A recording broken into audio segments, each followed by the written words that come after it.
Halo semuanya, perkenalkan nama saya Imade Wisnu Pratnya Yoga dengan NIM 230102010. Nah, di sini saya akan menjelaskan ERD yang sudah kita buat dengan sistem kasir yang sudah kita tentukan. Nah, di sini kita memiliki rancangan ERD di mana kita memiliki 6 tabel. Tabel yang pertama itu adalah tabel kategori, di mana memiliki atribut nama kategori dan juga ID kategori. Nah, di tabel kategori ini, ID kategorinya sebagai primary key-nya. Selanjutnya ada tabel produk atau barang, di mana memiliki atribut harga, ID kategori, ID produk, ID nama produk, stok, dan juga deskripsi. Nah, di tabel produk ini, ID produk selaku primary key-nya. Selanjutnya ada tabel detail transaksi, di mana di tabel detail transaksi ini memiliki 5 atribut yang sudah ada pada tabel detail transaksi yang memiliki ID detail selaku primary key, ID transaksi selaku foreign key, ID produk selaku foreign key, jumlah dan juga harga satuan. Nah, selanjutnya ada tabel transaksi di mana di tabel transaksi ini memiliki 3 atribut yaitu ID user, waktu transaksi dan juga ID transaksi. Selanjutnya ada tabel pembayaran atau tabel payment. Di sini dia memiliki beberapa atribut. Yang pertama ada metode pembayaran, jumlah dibayar, keterangan waktu pembayaran, ID payment atau ID pembayaran, ID transaksi, dan juga diskon. Selanjutnya ada tabel log aktivitas. Di sini memiliki 4 atribut yaitu ID log atau ID log aktivitas, ID user, aksi, dan juga timestamp. Selanjutnya ada tabel user atau bisa dibilang tabel admin atau tabel pengguna. Di sini memiliki 4 atribut yaitu ID user, username, password, dan juga yang terakhir role. Nah, di sini juga setiap tabel ini memiliki relasinya tersendiri, yaitu tabel produk memiliki relasi ke tabel detail transaksi, tabel detail transaksi memiliki relasi ke tabel transaksi melakukan pembayaran ke tabel pembayaran, tabel transaksi atau enggak tabel user melakukan transaksi ke tabel transaksi, tabel user atau bisa dibilang atau tabel log aktivitas, tabel user dapat mengakses tabel log aktivitas. Nah, mungkin itu dulu yang bisa saya jelaskan mengenai ERD yang sudah kita buat. Selanjutnya kita akan membahas view yang sudah kita buat. Nah, kita langsung aja ke localhost PHP MyAdmin-nya. Nah, di sini kita memiliki 6 tabel yang sudah kita jelaskan tadi seperti yang di ERD.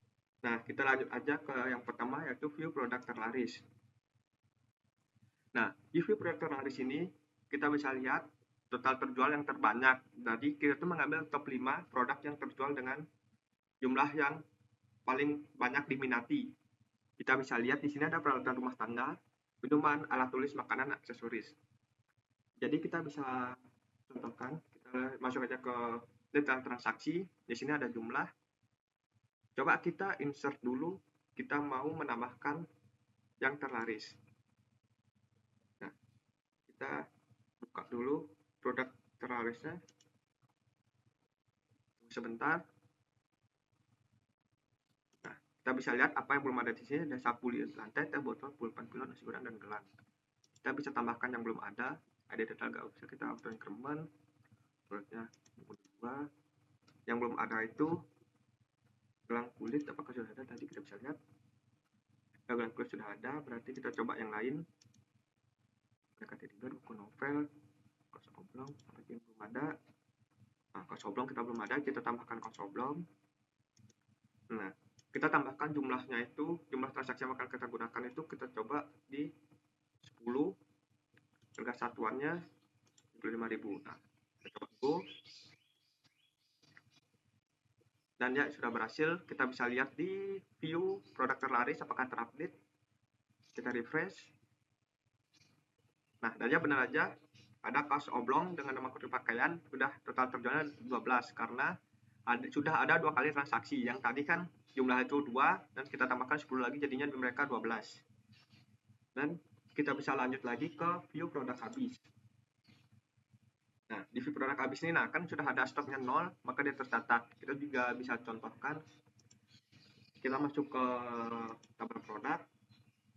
Nah, di sini kan tadi nasi goreng jumlahnya 0. Nah, di sini kita juga bisa menambahkan agar stoknya itu di 0. Kita coba ambil contoh di teh botol. Kita edit, kita masukkan stoknya itu di 0. Apakah nanti dia bakal terbaca?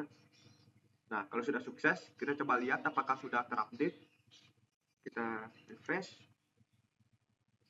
Dan ya, benar sudah terupdate. Nomor 2 ada teh botol, nama kategori minuman, dan stoknya juga udah 0. Jadi di sini, view ini digunakan untuk melihat stok yang sudah habis atau yang sudah 0. Selanjutnya ada view laporan penjualan harian. Nah, view laporan penjualan harian ini kita untuk melakukan atau melihat laporan-laporan penjualan yang sudah kita lakukan di hari tersebut. Karena di sini juga kita bisa lihat sudah ada beberapa ya laporan penjualan yang sudah kita lakukan, di mana ada tanggal transaksi, jumlah transaksinya, total item terjual, total penjualan kotor, total diskon, total pendapatan bersihnya juga sudah ada di sini. Dan mungkin itu dulu yang bisa saya sampaikan. Jika ada kesalahan kata, mohon dimaafkan. Saya tutup dengan terima kasih. Baik, selanjutnya perkenalkan saya Putu Ananta Dwija Kumara Prasetya Anjasmara dengan ekronim 20. Di sini saya akan melanjutkan di bagian prosedur dan function. Oke, yang pertama, di sini kita coba yang prosedur terlebih dahulu, yang dimana kita coba dari yang tambah produk dulu, tambah produk baru. Nah, di sini ada beberapa kategori. Misalnya kategori 1 untuk makanan, 2 untuk minuman, 3 alat tulis, 4 elektronik, 5 pakaian, 6 buku, 7 mainan, 8 aksesoris, 9 peralatan rumah tangga, dan 10 kecantikan. Misalnya di sini saya akan menambahkan produk di kategori pakaian misalnya. Ini pertama kita lihat dulu di produknya. Ini seperti ini, terakhir ada di kaos 10. Coba kita tambahkan di produknya. Ini kategori produk baju itu atau pakaian itu ada di kategori 5. 5, nama produknya misalkan kemeja putih. Stoknya misalnya ada 6 aja. Terus deskripsinya kemeja putih bagus. Harganya itu ada di misalnya 300.000. 300.000. Kita go. Nah, di sini coba kita refresh lagi. Nah, di sini dia udah muncul di produk yang terbaru ada kemeja putih. Stoknya ada 6. Deskripsinya ada kemeja putih bagus dan harganya 300.000. Oke, kemudian kita lanjut ke tambah stok yang kedua, tambah stok. Itu kita coba execute. Nah, di sini ID produknya misalnya kita pakai yang nomor 4, mouse Logitech ini. Ada 50 produk awalnya. Coba pakai masukkan 4. Stoknya misalnya kita tambah lagi 10. Harusnya dia jadi 60 di produknya itu. Coba kita refresh. Nah, ya di sini dia 4 mouse Logitech dari yang mulai 50, sekarang update stoknya jadi 60, bertambah 10. Oke, kemudian kita lanjut ke functionnya. Kita coba dari yang cek status stok dulu.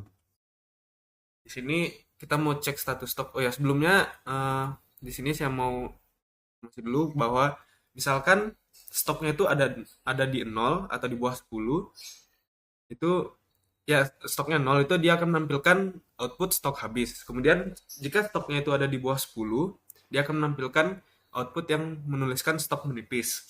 Nah, seterusnya juga ada di atas 10 dan segala macam itu dia akan menampilkan stok aman. Oke, kita coba. Sini kita coba yang misalnya dari yang di atas 10 dulu deh.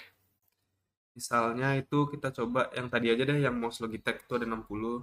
Itu ID produknya 4. Kita coba. Nah, dia akan menampilkan output stok aman. Sekarang kita coba lagi yang di bawah 10. Itu coba yang tadi, kemeja putih. Itu ID produknya 15. Kita coba 15. Nah, dia akan menampilkan output stok menipis. Kita coba sekarang yang 0. Kayak ini di ID produk nomor 1, nasi goreng, ada stok 0. Kita coba 1.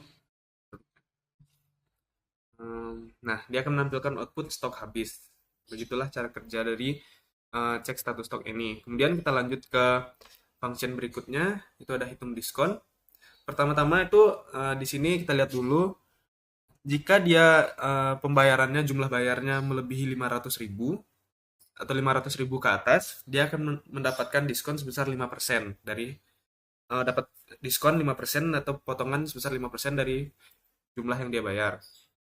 Kemudian jika jumlah bayarnya melebihi dari 1 juta atau 1 juta ke atas, dia akan mendapatkan potongan sebesar 10%. Nah, kalau misalnya dia di bawah 500.000 atau 100.000 ke atas itu, dia tidak akan mendapatkan diskon sama sekali. Kita coba execute. Di sini bayarnya. Kita lihat di sini deh. Enggak di sini aja. Atau misalnya kita langsung aja. Jika dia 100.000, dia tidak akan mendapatkan diskon. Jadi 0 di sini. Kemudian kita coba 500.000. Nah, maka dia akan mendapatkan potongan sebesar 5% dari yang dia bayarkan, atau dia mendapatkan potongan sebesar 25.000.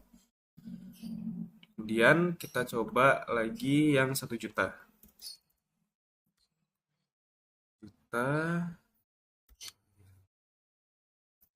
Nah, di sini akan mendapatkan potongan sebesar 10%, atau dia mendapatkan potongan 100.000 dari biaya yang dia bayarkan tadi sebesar 1 juta.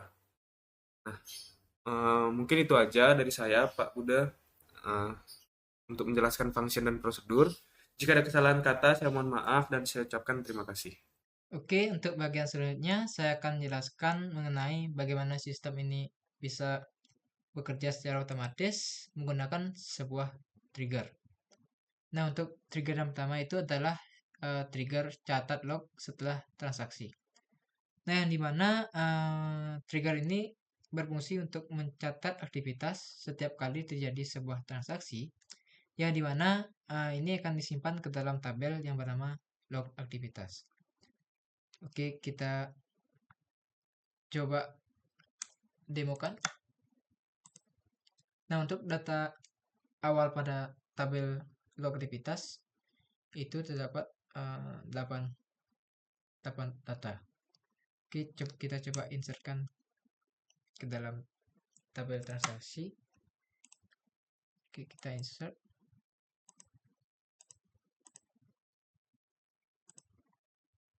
Ya. Nah, data sudah kita insert. Kita coba lihat pada tabel log aktivitas. Nah, kita coba refresh. Nah, jadi datanya itu sudah masuk.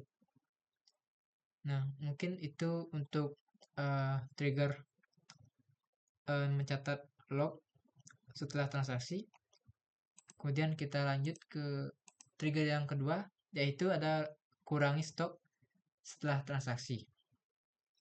Nah, jadi ini bekerja setelah detail transaksi dimasukkan. Kemudian tujuannya itu adalah mengurangi stok produk secara otomatis sesuai dengan jumlah yang dibeli tanpa perlu dilakukan secara manual. Jadi misalnya itu saat kasir menyimpan transaksi pembelian 2 botol teh, maka stok teh akan langsung berkurang 2 secara otomatis. Oke, mungkin kita coba demokan saja. Nah,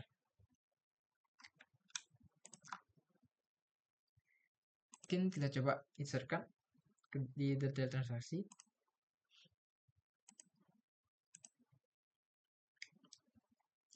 Kita coba yang produk, nah teh botol ini yang di 2 itu stoknya 100.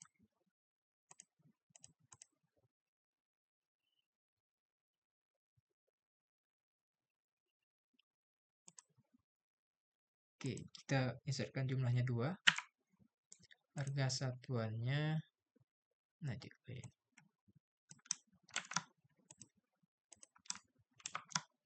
Oke, kita insert. Nah, datanya sudah kita insert. Sekarang kita lihat jumlah stoknya. Apakah mau berkurang? Nah, sudah berkurang 2. Jadi yang awalnya tadi 100 kemudian menjadi 98. Nah, itu dia untuk trigger. Jadi selanjutnya saya akan menjelaskan tentang bagian transaksi yang telah kita buat. Nah, jadi kami membungkus seluruh proses itu ke dalam satu prosedur yang bernama proses transaksi, yang dimana itu untuk menyederhanakan sebuah proses penyimpanan dari transaksi penjualan. Nah, jadi saat kasir melakukan transaksi, jadi sistem akan menyimpan transaksi itu ke dalam tabel transaksi. Kemudian akan menyimpan detail produknya itu ke dalam sebuah tabel detail transaksi. Lalu ada menghitung total harga dan juga menghitung total diskon lewat fungsi hitung diskon. Kemudian yang terakhir itu menyimpan data pembayaran ke dalam tabel pembayaran. Oke, mungkin langsung kita coba eksekusi. Kita lihat tadi di detail transaksi, kemudian transaksi, dan pada dia dan pembayaran. Oke. Nah, pada detail transaksi itu ada di transaksi ada 11 data. Kemudian di detail transaksi itu ada 9. Dan di pembayaran itu ada 8 data. Mungkin kita coba eksekusi. Nah, kita besarkan.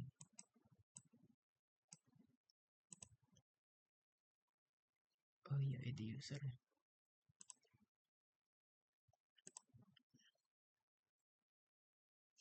ID user kita pakai yang 2.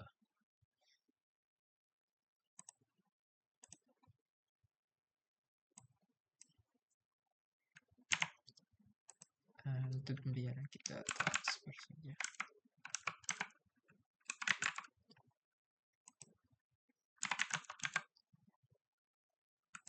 Nah, untuk produk kita ambil yang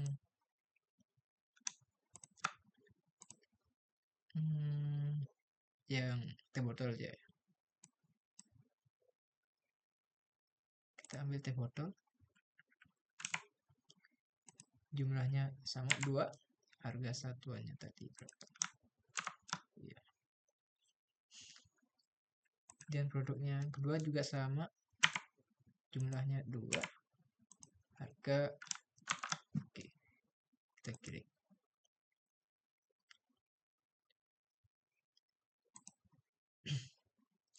Nah, untuk yang pertama itu detail transaksi, kita coba refresh. Nah, datanya sudah masuk, ini 2. Ada 2 barang yang tadi di insert.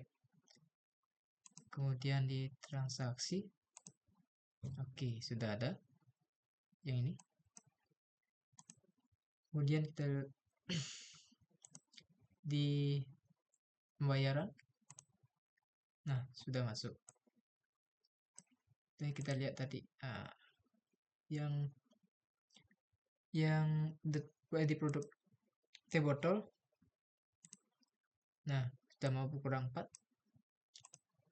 Nah, mungkin sekian untuk presentasi dari kami. Bila ada salah kata, kami mohon maaf. Dan kami tutup dengan terima kasih.